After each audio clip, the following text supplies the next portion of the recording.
उत्तर प्रदेश में एसआईआर सर्वे चल रहा है और रामपुर में एसआईआर सर्वे में गलत इंफॉर्मेशन देने पर पहली एफआईआर भी दर्ज हुई है।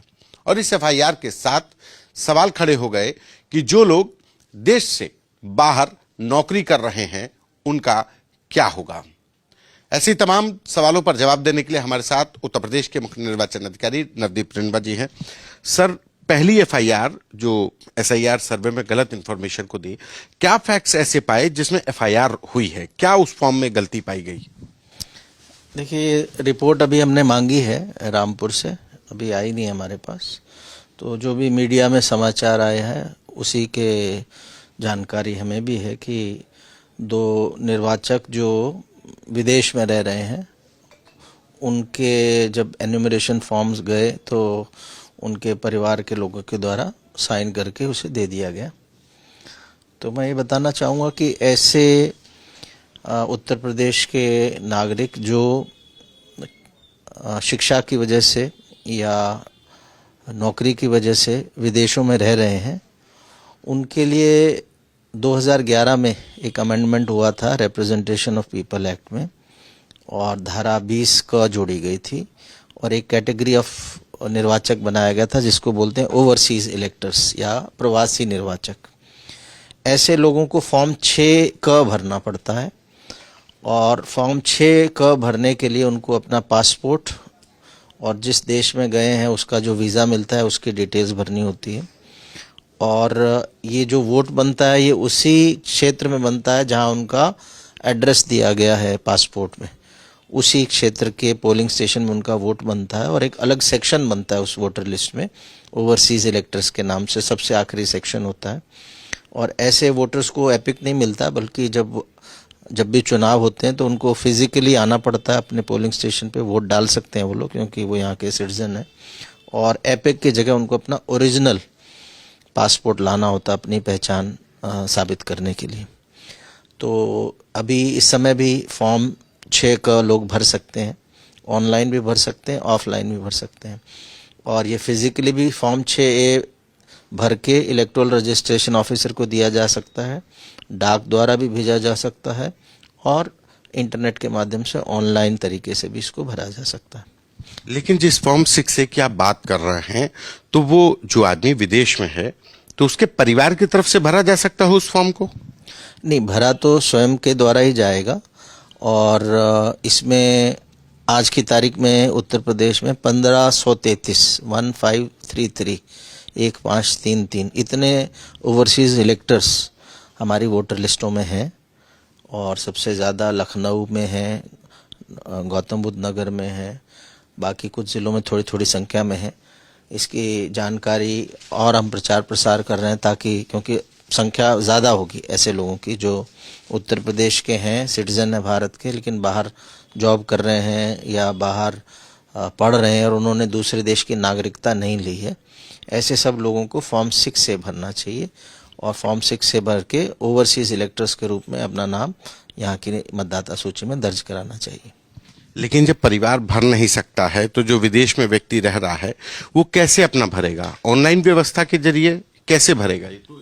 बिल्कुल, जैसे मैंने कहा कि कई बार लोग भारत आते हैं, छुट्टियों में आते हैं, परिवार के लोगों को मिलने आते हैं, ऐसे समय में भर के दे सकते हैं फिजिकली, और डाक के माध्यम से भेज सकते हैं, ऑनलाइन भर सकते हैं, विदेश से भी ऑनलाइन भर सकते हैं। परिवार का दूसरा व्यक्ति नहीं भर सकता उनकी जगह पर? नहीं, फॉर्म उनको ही भरना है, लेकिन जब वो फॉर्म भरेंगे तो BLO उनके आवास पे जाएगा भारत में जहाँ उनका आवास है, और आवास पे उनके जो भी सगे संबंधी हैं उनसे एक डिक्लेरेशन साइन कराता है कि ये जिस व्यक्ति ने ये पढ़ा है वो हमारा ये परिवार का सदस्य है, बाकी डिटेल्स उसकी सही हैं।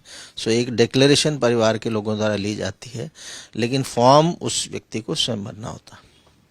जिस केस की जिक्र कर रहे हैं हम लोग, रामपुर में जो एफआईआर हुई है उसमें जो दोनों लोग प्रवासी हैं, बाहर रह रहे हैं, उनकी मां की तरफ से फॉर्म भरा गया। फॉर्म में उस बुजुर्ग महिला ने दस्तखत किया लेकिन ब्रैकेट में लिखा है माता। मतलब ये एक क्या ये माता के तौर पर उसने साइन किया कि हाँ फॉर्म भरा? ये नेग्लिजेंस मानते हैं, ये क्या है कि एफआईआर कराने की जरूरत पड़ गई? देखिए, ये तो वहाँ का जो प्रशासन है रामपुर का वही बता पाएगा, क्योंकि डिटेल्स उनके पास है। हमने रिपोर्ट मांगी है और जहाँ तक नियम और कानून का जो प्रावधान है वो मैंने आपको स्पष्ट कर दी है। सर एसआईआर, और आपके इस माध्यम से मैं ये भी बताना चाहूँगा कि अभी भी हमारा एसआईआर चल रहा है। बहुत सी जगह ऐसे हो सकता है कि परिवार के लोगों ने ऐसे साइन करके दिए हों जहां लोग भारत में ना रह के बाहर रह रहे हों। सो ऐसे स्थिति में उनको अपना इस तरह का एन्यूमरेशन फॉर्म भर के नहीं देना है। न केवल विदेश में रहने वालों के लिए, बल्कि अगर कोई उत्तर प्रदेश का नागरिक मुंबई में नौकरी कर रहा है, वहाँ रह रहा है सामान्य रूप से, या दिल्ली में रह रहा है, या पंजाब में रह रहा है, ऐसे लोगों के भी हम बार बार कह रहे हैं, ऐसे लोगों के भी एन्यूमरेशन फॉर्म आएंगे अगर उनका नाम वोटर लिस्ट में है तो ऐसे लोगों का भी, परिवार के लोगों को जो नहीं रह रहे सामान्य रूप से, भर के नहीं देना।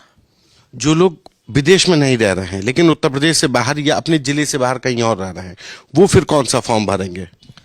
जैसा कि देखिए, इसमें नियम ये है कि आप वहाँ के वोटर बन सकते हैं जहाँ सामान्य रूप से निवासरत हो, और एक ही जगह बन सकते हैं।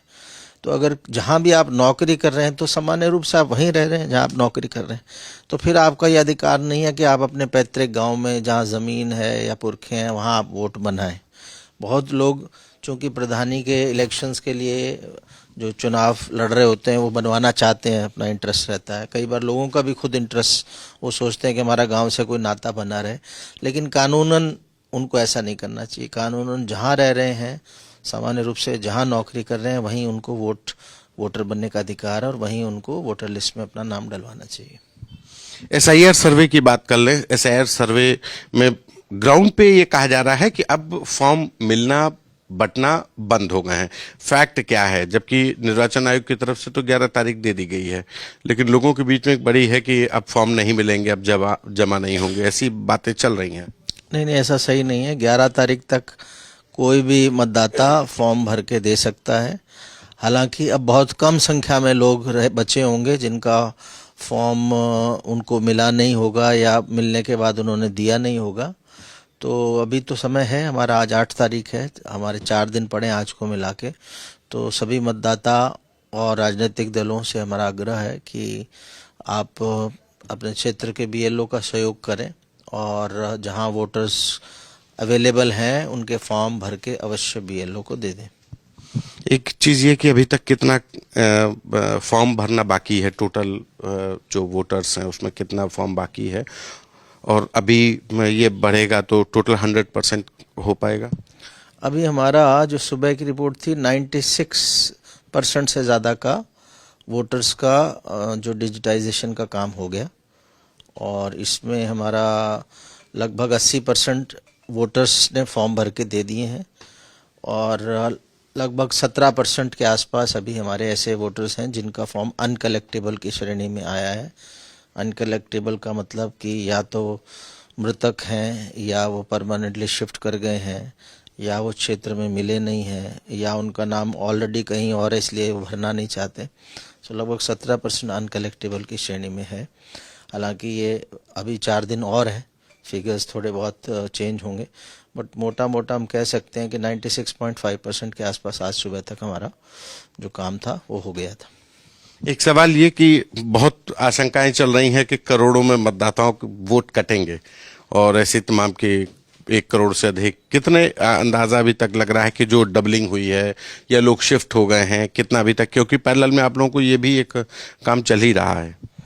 बिल्कुल, हमारे यहाँ बड़ी संख्या में अभी ऐसे वोटर्स हैं जिनके फॉर्म्स अनकलेक्टेबल की श्रेणी में आए हैं। जैसा मैंने बताया 17% के आसपास तो अभी आ गए हैं, और इसीलिए हम लोग अभी हमारे जो ज़िला निर्वाचन अधिकारियों के साथ जो बैठक हो रही है उसमें इस बात पे जोर दे रहे हैं कि ये जो अनकलेक्टेबल श्रेणी के मतदाता हैं इनको एक बार पुनः दिखवा लें। ऐसा ना हो कि कोई जेन्युइन मतदाता जो क्षेत्र में रह भी रहा हो और किसी वजह से उसे फॉर्म ना मिला हो, या वो फॉर्म भर के दे ना पाया हो, या हमारा बीएलओ दोबारा उसे संपर्क ना कर पाया हो, तो ये जो अनकलेक्टेबल श्रेणी के मतदाताओं को पुनः सुपरवाइजर्स के माध्यम से दिखवा लें।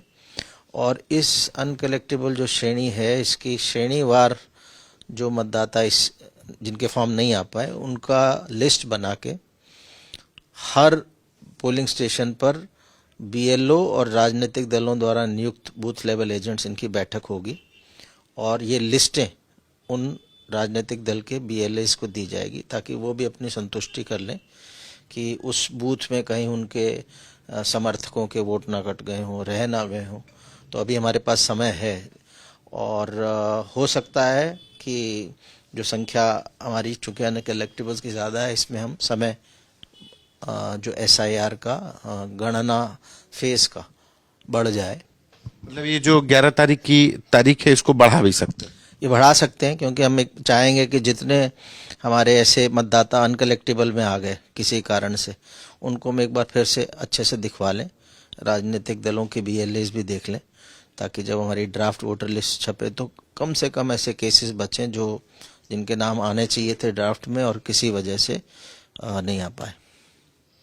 बहुत बहुत धन्यवाद। ये हमारे साथ उत्तर प्रदेश के मुख्य निर्वाचन अधिकारी नवदीप सिंह रिंडवा, जिनका सीधे से कहना है कि उनकी कोशिश है कि एसआईआर हर व्यक्ति तक जो इस देश का नागरिक है, जो उत्तर प्रदेश के कहीं पर भी रह रहा है, उसका एसआईआर सर्वे हो पाए और जो लोग इस देश से बाहर रह रहे हैं उनके लिए भी चुनाव आयोग ने प्रावधान किया है, लेकिन जरूरत है कि वो लोग खुद इस फॉर्म को भरें और डाक से या ऑनलाइन फॉर्म इलेक्शन कमीशन तक पहुंचाएं। कैमरा पर्सन नीरज के साथ संतोष कुमार, आज तक।